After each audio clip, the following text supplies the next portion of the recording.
Happy Friday, 6th grade. You have made it to the weekend. I know you're ready for the weekend. I hope you have some fun plans for this weekend, although I hope they are at home. So try to think of a different game to play. Get outside and do something you haven't done in a while. Find something to do that's fun. Your parents should have picked up your packet today from school, and in that packet is a large white poster board that is for a project that you will be working on next week. So keep up with that poster board. Don't lose it, because you'll return it to me again this coming Thursday for me to grade, and I will give you the rest of the information on that on Monday. So just hang on to that poster board for me. Also in your packet is an Easter egg, and if you will notice, it's one of those little scratch off things that we did our spelling list with a couple of weeks ago. So just something fun that you can decorate if you want to for Easter. But let's go ahead and pick up on how to eat fried worms. And if you remember where we left off, Billy was starting to get a little worried, not necessarily about the taste of the worms, but he just couldn't stop thinking about worms. And the thought of eating the worm was giving him so much trouble. So Tom, his friend, was trying to put his mind on different things, and they had a big time of imagination of riding their mini bike that they were going to buy with the $50 through school, and wearing red crash helmets and white jumpsuits. So that's kind of where we left off, and we're picking up today at chapter 3, the third worm. Tom ran out of the kitchen of Billy's house, holding the sizzling frying pan out in front of him with both hands, the screen door banging behind him. Alan threw open the barn door where he saw them coming. Tom thumped the frying pan down on the orange crate. "There," he said breathlessly, "done to a T. Look at her, all golden brown and sizzling. It looks good enough to eat." "Yeah," said Billy. He poked the worm with his fork. Tom took off the potholder glove he was wearing. "Think fish," he said. "Remember, think fish. Trout, salmon, flounder, perch. I'll ride my mini bike into church. Eel, salmon, bluegill, trout. Wait till you hear the minister shout. Clam, flounder, tuna. Look out, here we come, old Mrs. Tucker. Lobster, black bass, oyster stew. There goes New Orleans. Here comes Peru." He leaned over Billy and whispered in his ear, "Fish, fish, fish, fish. Go on, take a bite. Fish, fish, fish. Okay, second bite. Fish, fish, fish." And suddenly, we're at the next chapter called The Plotters. "You think it'll work?" said Alan to Joe. "Suppose it doesn't. He didn't seem to pay much attention today." "Don't worry," said Joe. "We've got him thinking. It takes time. I got it all planned out. Trust me." Not someone I want to trust. And then we're already on chapter 10, the fourth worm. Billy ate steadily, grimacing, rubbing his nose, spreading on more horseradish sauce. Tom bent over him, hissing in his ear, "Fish, fish, fish, fish." Billy paused, watching Alan and Joe whispering by the door. He swished the last bite round and round in the ketchup and mustard. All of a sudden, he said, "That's not fair. They can't act like that anymore. Every time I swallow, they lean forward as if they expect me to keel over and die or something. And then when I don't, they look surprised and shrug their shoulders and nudge each other." "Come on," said Joe. "Cut it out. We can watch you. We're just standing over here by the window watching you." "No, you're not," said Billy. "You're whispering and acting as if you expected something to happen every time I swallow." "It's nothing," said Joe. "Forget it. Look, we'll turn around and look out the window while you swallow." "What do you mean it's nothing?" said Billy. "What's nothing?" "Oh, come on," said Alan. "It's just something Joe's father told him the other night. It's nothing." "What? What?" "It'll just worry you," said Alan. "It's crazy. It's nothing. Forget it." Billy tore the napkin away from his throat. "Tell me." "It's nothing," said Joe. "You know how my father is. He's always yelling about something. Tell me or it's all off." "Well, look, it's nothing but. The night before last, I was telling Janie about you eating the worms, and my father was on the porch and he overheard us.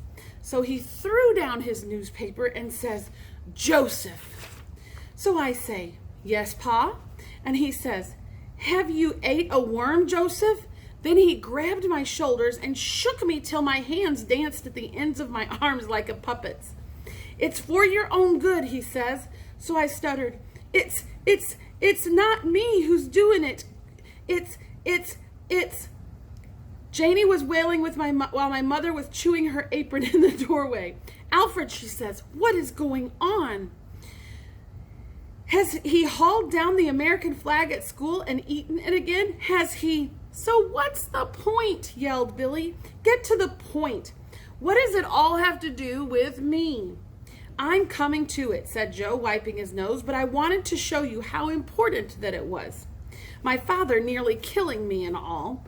He sneezed, and then Alan began to sneeze, and finally had to hobble off into one of the horse stalls, hugging his stomach to recover. Anyway, said Joe, wiping his nose again and hitching up his Levi's, so my father told my mother he thought I'd eaten a worm. A what? Says my mother, dropping her apron and clutching the sides of her head. A worm, says my father, nodding solemnly. So my mother fainted, collapsed, all helter-skelter, right there in the doorway, and lay still, her tongue lolling out of her mouth, her red hair spread out beautifully over the doorsill. So will you cut it out? Billy yelled. Who cares about your mother? What does it have to do with me? I think he's lying, said Tom. Whoever heard of someone's mother fainting and her tongue hanging out? All right, yelled Joe apologetically, stamping around. All right. Now I won't tell. You can die, Billy Forrester, and you'll have to carry him home, Tom Grout, all by yourself. Nobody says to me, who cares about your mother? All right, I'm going, Alan, he yelled. They're insulting my mother. I'm leaving.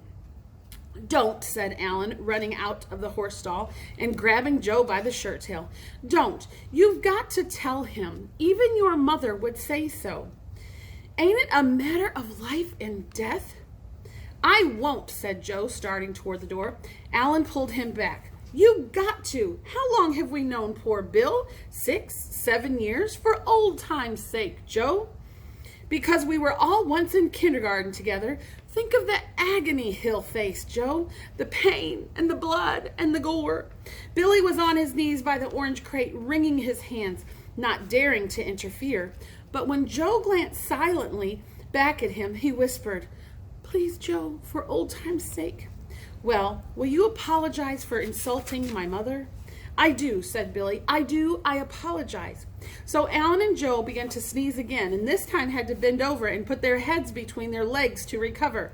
I think they're actually laughing instead of sneezing. Tom, who had been watching them suspiciously, trying to make out what was really going on, started to say something. Shut up, hissed Billy fiercely, turning on him. You keep out of it. So Joe went on with the story, how his mother had been carried upstairs to her room, how the doctor had come, shaking his head, how his aunt had sobbed, pulling down all the shades in their house, how this morning his mother had finally come downstairs for the first time, leaning on his aunt's arm, all pale and sorrowful. Yeah, said Tom, sure. So why? What does eating worms do to you? Nobody will tell me, said Joe, opening his eyes wide. It's been 3 days now, and nobody'll say. It's just like the time my cousin Lucy... let's skip that part. He wiped his mouth. But one thing's for sure, it's worse than poison. Oh, yeah, said Joe, and then he and Alan had another sneezing fit, sprawling helplessly against each other. Look at them, said Tom to Billy. They're not sneezing, they're laughing. Come on, eat the last piece and let's get out of here. You really think so? Said Billy doubtfully. The sneezing did look an awful lot like giggling. Sure, look at them. Tom gave Alan and Joe a shove. They collapsed in a heap, sneezing uncontrollably. Billy watched them. Yeah, sure, they weren't sneezing, they were laughing. Weren't they? Hay fever, gasped Alan. Hay fever. Aw, you never had hay fever before, said Tom. How about yesterday or the day before? Come on, Billy, open up. So Billy, half believing Tom and half not, glancing doubtfully at Alan and Joe, allowed Tom to poke that last bite of worm into his mouth and lead him out of the barn. Alan and Joe sat up. It didn't work, said Alan. Joe began to brush the chaff out of his hair. You wait. He wasn't sure. Tom was, but he isn't eating the worms. You wait. Billy's worried. Suppose I wasn't lying. Did you see his face when I said my father shook me? I thought his eyes would bug right out of his head. Alan laughed. Oh, yeah, and when you said your mother fainted? Joe stopped, brushing the chaff out of his hair. Except, why'd you laugh so much, for Pete's sake? If you'd kept a straight face, even Tom wouldn't have guessed. Aw, you laughed first. What do you mean, me? I laughed first? I did not. You did so. You laughed when he yelled at you the first time. You wiped your nose. They went out through the meadow arguing. And we're going to stop there today at chapter 11, and it's all about Tom. So I will pick up again Monday. Even though I will be meeting you here Monday for school, we will take some time to continue reading How to Eat Fried Worms, because I want to know if Billy's going to eat all 15 worms, get his $50, and get his motorbike. We will see. Have a good weekend, everybody. Love you and miss you.